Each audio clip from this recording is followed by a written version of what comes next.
What is the opportunity, the challenge, and sort of how is the industry responding to this sort of cross-screen monetization scenario? Is it there yet? Where do we stand? So I'm going to rephrase cross-screen as reach. When I plan media, when I sell television, it's a lot about target audience, high-scale reach, when they're highly engaged in quality content. It's reach. But that means I need to show the ad to my entire audience, which means everybody watching on every screen. That's my audience. So that is kind of obvious. I think most people have understood that for quite a long time. It's just physically hard to do. It's not just a question of the technology. There are owners of screens that need to agree. And then from the planning and the targeting and the execution, there's owners of data sets that need to agree, and there are lots of disparate technologies. So it's a simple problem with a complicated answer. So get me my audience back. Yeah. So are the programmers doing well at this point? Where do we stand? I know there's a lot of live streaming apps now from a lot of the major programmers, and I use some, and some of them it's paused because there's a commercial break. I mean, it doesn't seem like it's quite there yet, or tell us. I think the financial needs drive the technology. They obviously want to go where the audience is, so I think the programmers have been very good about putting their content in front of people and generating viewership. As long as digital sold well for the digital budgets and linear sold well for the linear budgets as they were, then they kind of coexisted as opposed to being one. But I think the turning point's been happening where I want my entire audience as a media planner and buyer, and I want to sell as a media owner my entire audience, which is financially forcing them to act as one, which has been increasing. So a lot of things that are being sold now are being sold all screen. They're still physically executing in some pockets, but it's businesses pushing them together. The technology's there. A lot of it is questions about the multiple owners of capability, the MVPD owning some of the screens or some of the data, the programmer owning the show, maybe there's a device owner involved. Finding a way for all of them to be okay and compensated well so that I can now run one ad against one audience is taking time, but that's just because there's more decision makers. Technically, it's all pretty much there.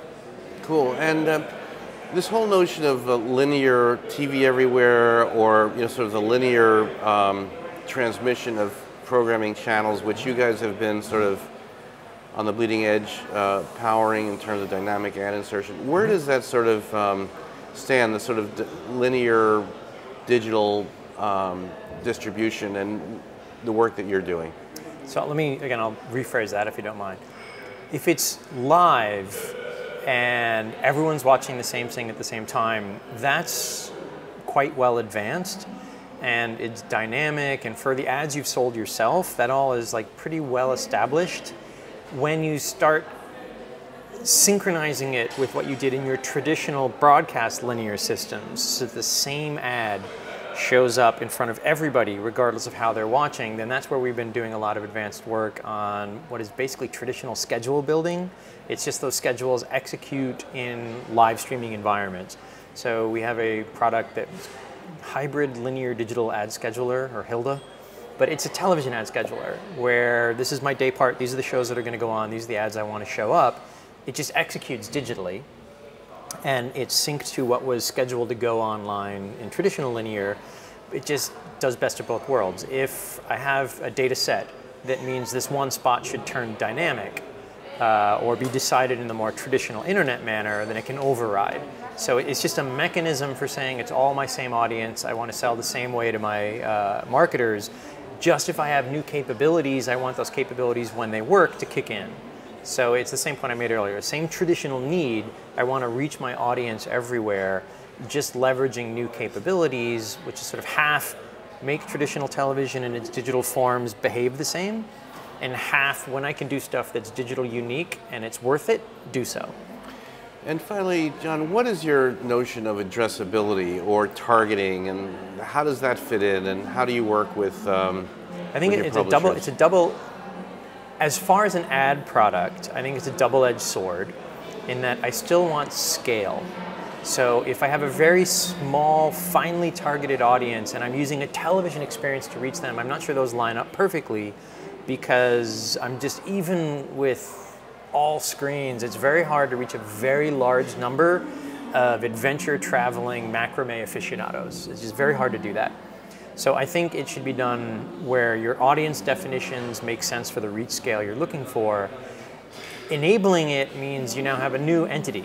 You have the person who wants to reach the audience, you have the person who owns the media, now you have others who either own the data, that is the targeting, or own the ability to enable the targeting. It's my subscriber or my device owner. So we've been doing a lot of work on what's called data rights, which is the person who owns the list of targeting data is allowed to use it on these devices and environments because this third party has said it's okay. So now it works on all the screens, but that meant creating a rights management system that handles the marketer, the media seller, the data owner, and the data identity owner, which is not necessarily the same as the data owner. It's just another version of the same challenge. Lots of devices and lots of distribution mean lots of parties need to federate in order for something to work at scale. So new version, same problem.